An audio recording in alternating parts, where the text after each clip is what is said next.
কণ্ঠ সর্বদা সত্যের পথে। সাধারণ মানুষের মুখে একটাই কণ্ঠস্বর। আর.জি. কর কাণ্ডের প্রতিবাদে লাগাতার জারি রয়েছে বিক্ষোভ এবং মিছিল। তাই এই দিন বীরভূমের রামপুরহাট মেডিকেল কলেজের ডাক্তাররা আর.জি. কর কাণ্ডের অন্য ধরনের প্রতিবাদ দেখালেন আজ ডাক্তাররা। রামপুরহাট পানমাথার মোড়ে একটি মেডিকেল ক্যাম্প বসিয়ে পথ চলতি মানুষদের ফ্রিতে চিকিৎসা ও মেডিসিন দিয়ে আর.জি. কর কাণ্ডের প্রতিবাদ জানান তারা। তাদের একটাই দাবি, দোষী যেন শাস্তি পায়। We want justice.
ডাক্তার দেখাতে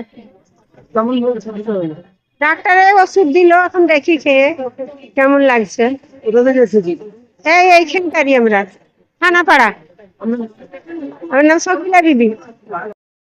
ছিলাম এখানে, ডাক্তার বসেছে তাই ডাক্তার দেখালাম, চিকিৎসা ভালো করালে। হ্যাঁ, বিনাল শেখ, উত্তর নারায়ণপুর। আমরা রামপুরহাট মেডিকেল কলেজে এখানে জুনিয়র ডাক্তাররাই এটাই উদ্যোগ নিয়েছি। আমরা প্রত্যেকে, আমাদের সাথে জুনিয়র, আজকে আমরা ইন্টার্ন ডক্টররা শুধু নেই, আমাদের সাথে আমাদের হাসপাতাল এরিয়াতে যত সিনিয়র ডাক্তারবাবুরা আছেন, আমাদের হসপিটালের যত সিনিয়র আমাদের দাদা দিদিরা আছেন, জেআর, হাউস স্টাফ, পিজিটি, সবাই আমাদের কাজ, আমরা ওখানেও আমরা কাজ চালাচ্ছি। আজকে 5 সেপ্টেম্বর, এটা হচ্ছে আমাদের আর.জি. কর মেডিকেল কলেজে 8ই আগস্টে 9ই আগস্টে যে ঘটনাটা ঘটেছে, আমরা সবাই জানে, গোটা রামপুরহাটবাসী জানে, গোটা ওয়েস্ট বেঙ্গল জুড়ে আমরা প্রোটেস্ট চালাচ্ছি। এই প্রোটেস্ট চলবে যতদিন না আমরা উচিত জাস্টিস পাচ্ছি। যারা ধরা পড়ছে, যারা জড়িত আছে, আমরা চাই তার উচিত, সবাই যাতে ধরা পড়ুক। আমরা এই প্রোটেস্ট জানাচ্ছি আজকে। আজকে এই ক্যাম্পে সবাই আছে। আমরা গত 2 দিন ধরে এই ক্যাম্প চালানোর জন্য ব্যবস্থা নিয়েছি। এখানে যত মেডিকেল রিপ্রেজেন্টেটিভ দাদা দিদিরা আছেন, সবাই আমাদের কাছে এসছেন। জনসাধারণ প্রচুর, প্রায় আমাদের এখন অবধি 10টা থেকে শুরু করেছি, মোটামুটি 200+ আমরা কিন্তু সেবা দিয়েছি। 200+ এখনো অবধি, আমরা আরো চালাবো। সুতরাং প্রচুর মানুষজন পাচ্ছি, সবাই আমাদের ভালোবাসা দিচ্ছেন, লাস্টে সবাই আমাদের আশীর্বাদ করে আছেন। এটাই আমাদের কাছে অনেক। এটা আমাদের প্রতিবাদের আরেকটাই দেখি ইঙ্গিত। এই মিডিয়ায় সব জায়গায় যে চলছে, যে জুনিয়র ডাক্তারবাবুরা কর্মবিরতি রেখেছে, তার জন্য জনসাধারণের হ্যাঁ ওষুধ দেওয়া হচ্ছে। এখানে আমরা আমাদের থ্রু দিয়ে সব ওষুধ রেখেছি আমাদের সামর্থ্য অনুযায়ী।